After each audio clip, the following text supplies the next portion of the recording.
वेंगुर्ला तालुक्यातील आसगाव येथे JSW mining सर्वेक्षणाच्या मुद्द्यावरून तणावपूर्ण परिस्थिती निर्माण झाली। स्थानिक नागरिकांची किंवा प्रशासनाची पूर्व परवानगी न घेता मायनिंग संदर्भात सर्वेक्षण करण्यात आल्याचा आरोप ग्रामस्थांनी करत तीव्र नाराजी व्यक्त केली। या प्रकरणावरून संतप्त झालेल्या ग्रामस्थांनी सर्वेक्षणासाठी आलेल्या JSW कंपनीच्या कर्मचाऱ्यांना मारहाण केल्याचा आरोप समोर आला। त्यानंतर संबंधित कर्मचाऱ्यांना रात्री उशिरापर्यंत ग्रामदैवत वेतोबा मंदिर परिसरात आणण्यात आलं। या घटनेची माहिती मिळताच मोठ्या संख्येने ग्रामस्थ मंदिर परिसरात जमा झाले आणि परिसरात तणावाचं वातावरण निर्माण झालं। दरम्यान परिस्थिती नियंत्रणात ठेवण्यासाठी वेंगुर्ला पोलिसांनी तातडीने घटनास्थळी धाव घेतली। कोणताही अनुचित प्रकार घडू नये यासाठी गावात पोलीस बंदोबस्त वाढवण्यात आला। यावेळी ग्रामस्थांनी आसगाव परिसरात कोणत्याही परिस्थितीत मायनिंग होऊ दिले जाणार नाही अशी ठाम भूमिका घेतली। घटनेची माहिती मिळाल्यानंतर माजी आमदार वैभव नाईक यांनीही आसगाव येथे भेट देत स्थानिक नागरिकांशी संवाद साधला। या संपूर्ण प्रकारामुळे आसगावसह परिसरात मायनिंगच्या मुद्द्यावरून वातावरण चांगलंच तापलं असून पुढील घडामोडींवर सर्वांचं लक्ष लागलंय। आज ग्रामस्थांना अंधारात ठेवून हा ड्रोन सर्वे झाला मायनिंगच्या दृष्टीने।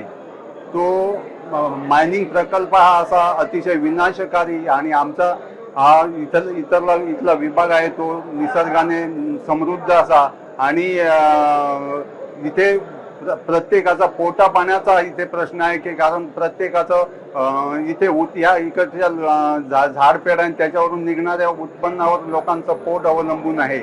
आणि असा जर विनाशकारी प्रकल्प आला तर लोकांना नाहक स्वतःच हक्काचं असताना सुद्धा विस्थापित होण्याची पाळी लोकांवरती येणार। परत पाण्याचा प्रश्न येणार, शेतीचा प्रश्न येणार। तर असा विनाशकारी प्रकल्प आमच्या गावामध्ये येऊ नये आणि अशा प्रकारचे कोणाला विचारच न घेता असे ड्रोन सर्वे वगैरे होऊ नये आता आमचा त्याला सक्त विरोध राहील। त्या ग्रामस्थांना किंवा ग्रामपंचायतींना असं समजलं होतं की जिल्हा परिषदेने हा जो JSWचा 840 हेक्टर मध्ये जो मायनिंग प्रकल्प आहे त्या मायनिंग प्रकल्पाला ड्रोन सर्वे करण्यासाठी सीओनी परवानगी दिलेली आहे। त्यावेळी त्या म्हणजे ग्रामपंचायतीनं कुठच्या विश्वासात घेतलं नाही किंवा कोणालाही कल्पना दिलेली नाही। ह्या 10च्या 10 गाव आहेत हे शेतीवरती आधारित आहेत। या ठिकाणी नारळ, सुपारी, आंबा, काजू, कोकम वगैरे अशी उत्पन्न होऊन हे गाव सुपीक आणि उत्पन्नशील आहेत।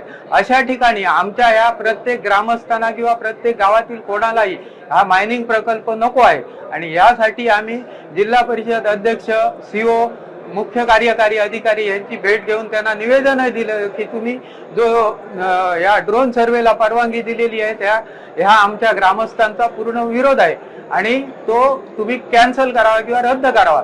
तर आज आपण बघितलं असं आहे की गेल्या 3-4 महिन्यामध्ये पुन्हा एकदा मायनिंग करायचं भरपूर या जिल्ह्यामध्ये सुरू झाला।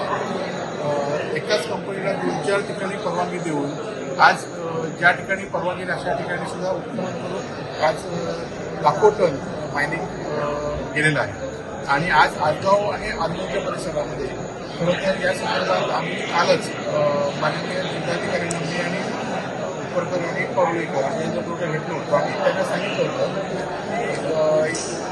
मायनिंगचे गाव म्हणजे त्यांना परवानगी परस्पर काही ठिकाणी देण्यात आलेली आहे।